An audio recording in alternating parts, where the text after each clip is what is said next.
Bapak, Ibu, saudara-saudari yang dikasihi Tuhan,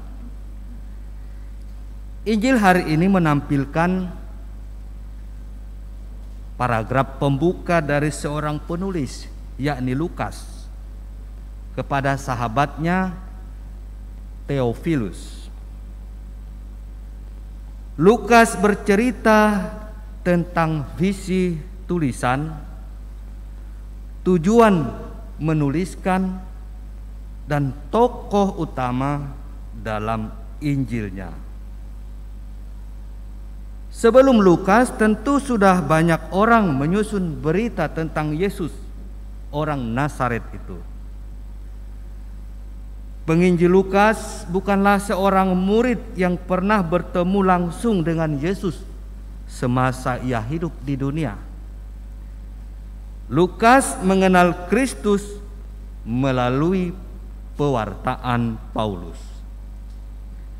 Karena itu Lukas mau menyelidiki dengan saksama berita-berita tentang Yesus yang ia dengar, lalu meng-cross-checknya pada sumber-sumber terpercaya, para saksi mata pertama, para murid Yesus, dan para pelayan firman yang pernah mendengar pengajaran Yesus secara langsung atau pernah bertemu dengan Yesus semasa hidupnya di dunia ini.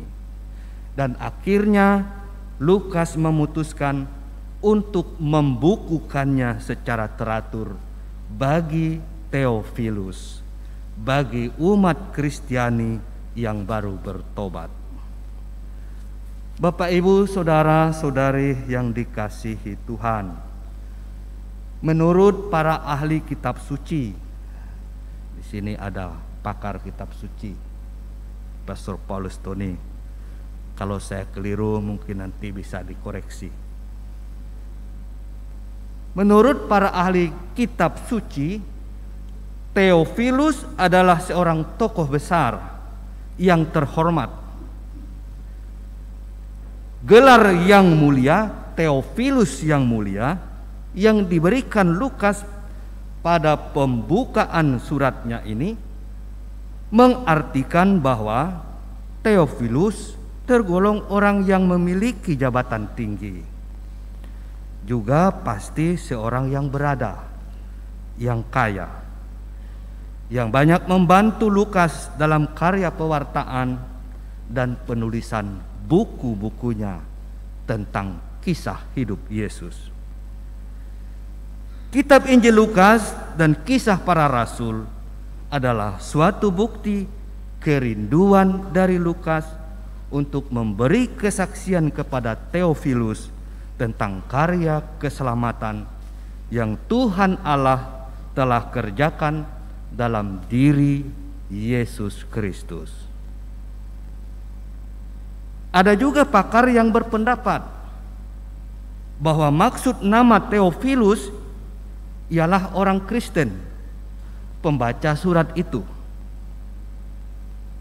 Theophilus sendiri berasal dari kata Yunani, Theos dan Philos.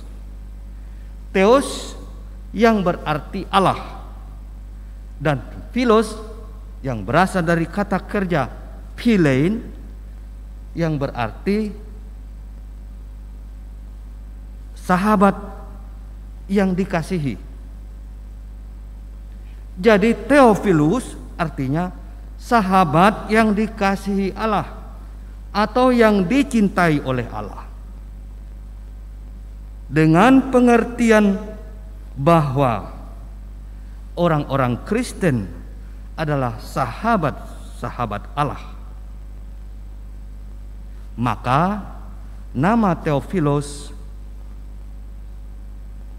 dapat diterapkan atau dikenakan pada setiap kita, orang Kristen, setiap orang yang mengasihi Allah dan yang menjadi sahabat-sahabat yang dikasihi Allah.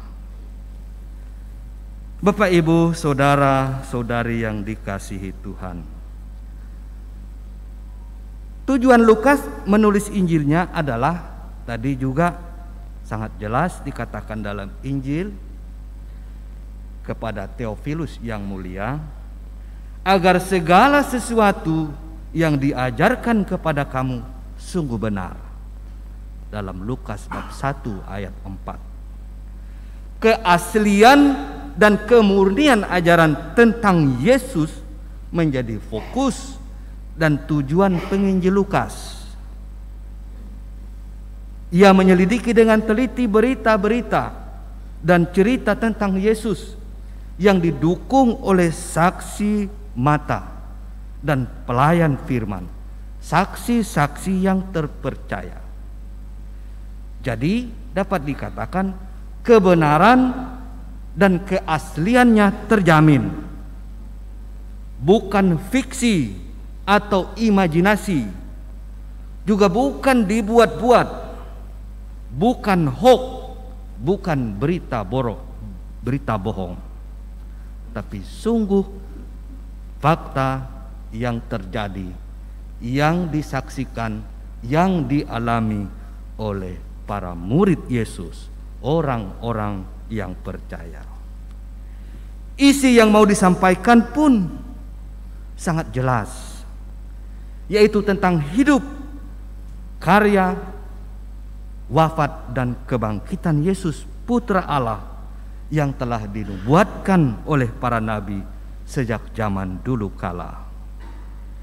Melalui para nabi, Allah telah menjanjikan keselamatan bagi umatnya, dan keselamatan itu terjadi pada hari ini dan terpenuhi, digenapi dalam diri Yesus Kristus.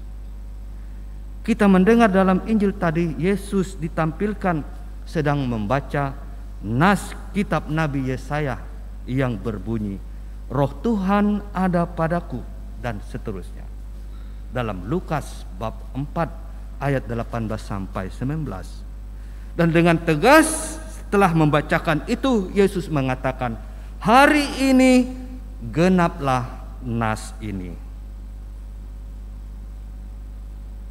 Lukas mengatakan bahwa keselamatan terjadi pada hari ini, sekarang, saat ini, saat kita percaya kepada Yesus sebagai penyelamat.